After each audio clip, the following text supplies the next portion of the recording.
چلیں بسم اللہ۔ بسم اللہ الرحمن الرحیم۔ عمال سلطنت کا تقرر اور قابل تذکرہ واقعات۔ سن 204 ہجری کے ماہ سفر میں مامون الرشید بغداد میں داخل ہو کر انتظام سلطنت کی طرف متوجہ ہوا۔ طاہر بن حسین کو صیغہ پولیس کی افسری اور بغداد کی کوتوالی، جو اس زمانے میں بہت بڑا عہدہ تھا، سپرد کی۔ ساتھ ہی جزیرہ اور سوات کی حکومت و گورنری عطا کی۔ کوفہ کی گورنری اپنے بھائی ابو عیسیٰ کو اور بصرہ کی حکومت اپنے دوسرے بھائی صالح کو دی۔ حجاز کی گورنری عبداللہ بن حسین بن عباس بن علی بن ابی طالب کو عطا کی اور مصر کی حکومت پر سید بن انس ازدی کو مامور کیا۔ عبداللہ بن طاہر بن حسین کو رقہ کی حکومت دی گئی۔ جزیرہ کی حکومت پر یحییٰ بن معاذ کو بھیجا گیا اور آرمینیا اور آذربائیجان کی حکومت عیسیٰ بن محمد بن ابی خالد کو عطا ہوئی۔ اسی سال سری بن محمد بن حکم والی مصر کا انتقال ہوا۔ اس کی جگہ اس کا بیٹا عبداللہ بن سری مقرر ہوا۔ اسی سال داؤد بن یزید کو گورنر سندھ کا بھی انتقال ہوا۔ اس کی جگہ بشر بن داؤد کو حکومت سندھ عطا کی گئی اور بشر سے یہ شرط لی گئی کہ ہر سال ملک سندھ سے 10,000 درہم بطور خراج بھیجا کرے۔ اچھا، یہ پورے ملک کا نام ہے، ملک سندھ جو ہے یہ؟ جی جی بالکل پورے۔ صحیح۔ یہ ہمارا والا تو سندھ نہیں ہے نا یہ؟ وہاں سے 10,000 درہم کہاں نکلے گا؟ ہاں صحیح بات ہے صحیح بات ہے۔ اسی سال حسن بن سہل کے دماغ میں خلل پیدا ہوا اور دیوانگی کی نوبت یہاں تک پہنچی کہ اس کو زنجیروں سے باندھنا پڑا۔ مامون الرشید نے اس کی جگہ احمد بن ابی خالد احول کو وزیر اعظم مقرر کیا۔ یہ جو خلیج حسن بن سہل ہے، یہ بھائی ہے فضل بن سہل کا، جو کہ اس کا وزیر اعظم تھا نا مامون کا، جی سر۔ جو جس کے خلاف سب ہو گئے تھے، پھر اس کا انتقال بھی ہو گیا، لوگوں نے اس کو قتل کر دیا تھا، تو یہ اسی کا بھائی ہے حسن بن سہل۔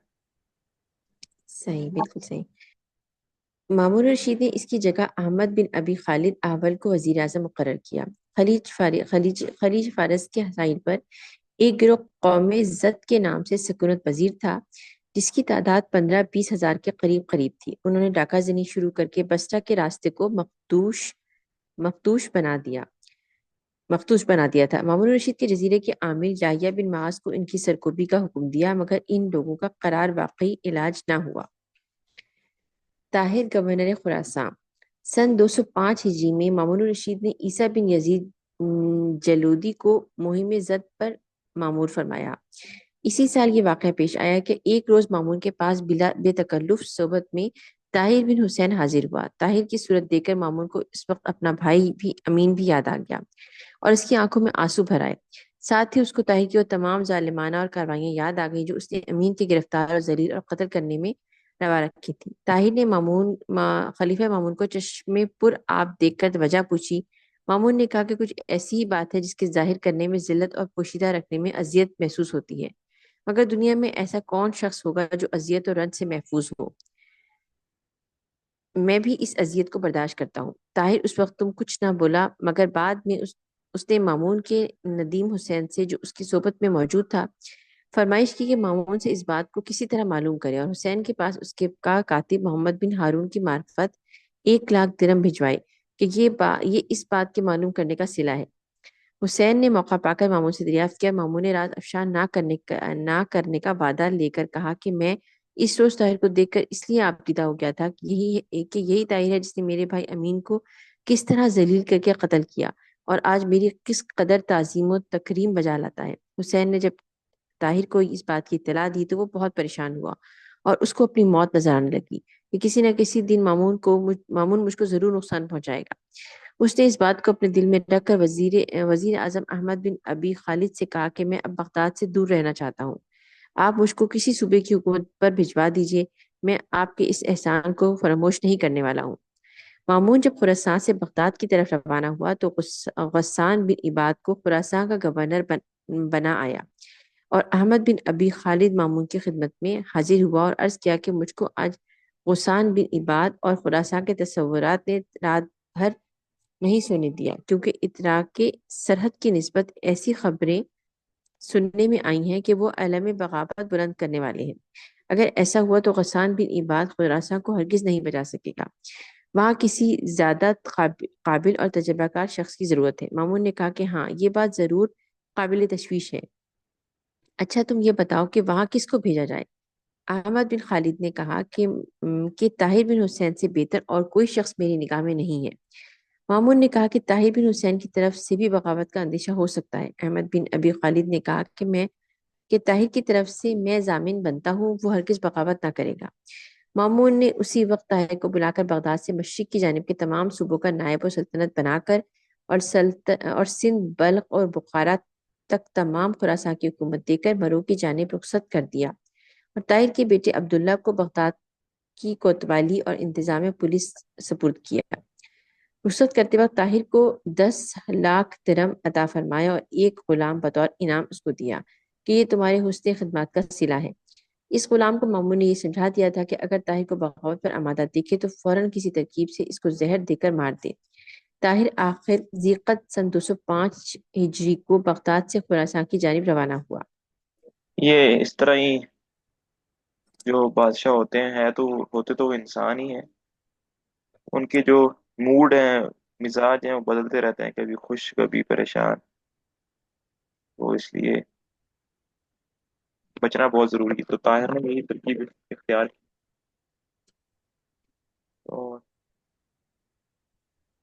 بات ساری سمجھ میں آ رہی ہے نا کیا چل رہا جی سر، بس ہے؟ تو یہ تو ان کو اپنے غلام کے اوپر اتنا یقین ہوتا ہے کہ وہ کہیں بغاوت پہ دیکھو اور زہر دے کے مار دو؟ کیسے؟ بہت بڑی بات ہے۔ بس کی اصل میں ہم تو صرف پڑھ ہی رہے ہیں، وہ تو اس زمانے میں جی رہے ہوتے ہیں، حالات دیکھ رہے ہوتے ہیں، ہاں، پتہ ہوتا مطلب ایسا ہوتا ہوگا ہے۔ جبھی جی تو۔ باری والی بات ہے نا، مطلب جو آپ کا ساتھ دے رہا ہوتا ہے اس وقت، اور اگلے وقت وہی آپ کا دشمن بھی آپ کو دشمن لگنے لگتا ہے۔ کسی وقت میں اسی بندے سے ایک کام کرواتے ہیں اور دوسرے ہی لمحے جو ہے نا جی وہ جی اسی کو مروا بھی۔ جی جی عبداللہ بن طاہر، یہ طاہر کا بیٹا ہے عبداللہ بن طاہر۔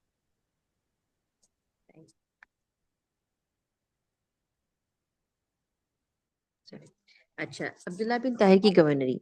سن 206 ہجری میں خبر پہنچی کہ یحییٰ بن معاذ عامل جزیرہ اور سری بن محمد حکم والی مصر فوت ہو گئے ہیں، اور مرتے وقت یحییٰ نے اپنے بیٹے احمد کو جزیرے کا، اور سری نے اپنے بیٹے عبید اللہ کو مصر کا حاکم بنا دیا ہے۔ نصر بن شیخ نے جزیرے کی طرف پیش قدمی شروع کر دی اور عبید اللہ نے مصر میں علم بغاوت بلند کر دیا ہے۔ مامون نے بغداد کی محکمہ پولیس کی افسری کوتوالی پر بجائے عبداللہ بن طاہر کے اسحاق بن ابراہیم بن حسین بن مصب کو مقرر کر کے عبداللہ بن طاہر کو جزیرے کا حاکم مقرر کر کے روانہ کیا، اور حکم دیا کہ رقہ و مصر کے درمیان کسی مقام پر قیام کر کے اول نصر بن شیس کا مقابلہ کرو، اور ادھر سے اطمینان حاصل ہو تو مصر کی طرف فوج روانہ کرو۔ عبداللہ بن طاہر فوج لے کر روانہ ہوا اور رقہ اور مصر کے درمیان مقیم ہو کر نصر بن شیس کو مجبور و محصور کرنے کے لیے فوجی دستے پھیلا دیے۔ طاہر بن حسین کو خراسان میں جب یہ خبر پہنچی کہ عبداللہ کو جزیرے کا گورنر اور اس طرف کے تمام صوبوں کا نگران بنا کر خلیفہ نے روانہ کیا ہے، تو اس نے عبداللہ کے نام ایک خط لکھ کر روانہ کیا کہ اس خط میں آداب ملک داری، اخلاق کے فاضلہ اور سیاست مدن کے وہ اصول بیان کیے گئے تھے کہ آج تک یہ خط علم اخلاق اور اصول ملکداری کے متعلق ایک بہترین تصنیف سمجھی جاتی ہے۔ مامون الرشید نے اس خط کے مضامین عالیہ سے واقف ہو کر اس کی نقلیں کروائیں اور ایک نقل تمام عمال سلطنت کے پاس بھجوائی۔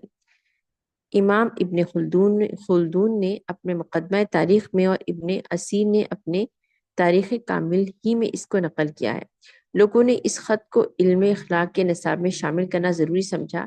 اسی سال فضل بن ربیع جو مامون کے خوف سے چھپا چھپا پھرتا تھا اور آخر میں ابراہیم بن مہدی کے پاس حاضر ہو کر اس کی مصابحت میں داخل ہو گیا، ابراہیم کے روپوش ہونے پر روپوش ہو گیا تھا، افو تقصیرات کا خواہاں ہوا۔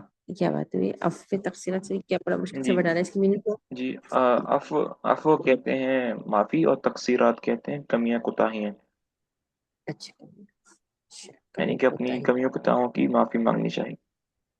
صحیح، ٹھیک ہے۔ وہ تقصیرات کا خواہاں ہوا اور مامون نے اس کی خطا کو معاف کر کے جان بخشی فرما دی۔ یہ جو عبداللہ بن یہ جو جی فضل بن ربی ہے نا، یہ وزیر اعظم تھا ہارون الرشید کا۔ مامون کے والد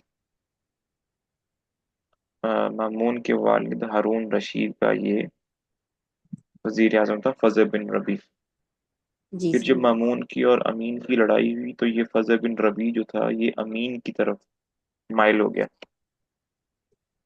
پھر جب صحیح۔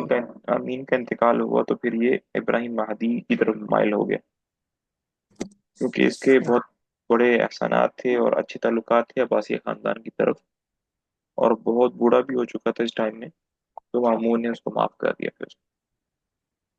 اچھا، صحیح صحیح۔ جی جی سر، پیچھے یہیں پڑھا تک لیتے ہیں۔ پڑھیں گے بس آج۔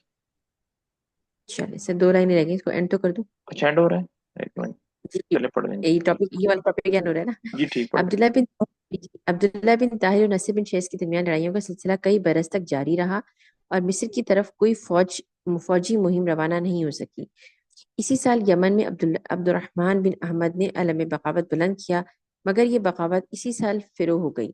یعنی مامون نے دینار بن عبداللہ کو یمن کی طرف روانہ کیا تو عبد الرحمن بن احمد نے دینار سے امن طلب کر کے یمن سے بغداد کی حاضری کا قصد کیا اور یمن کی حکومت دینار بن عبداللہ کے قبضے میں آئی۔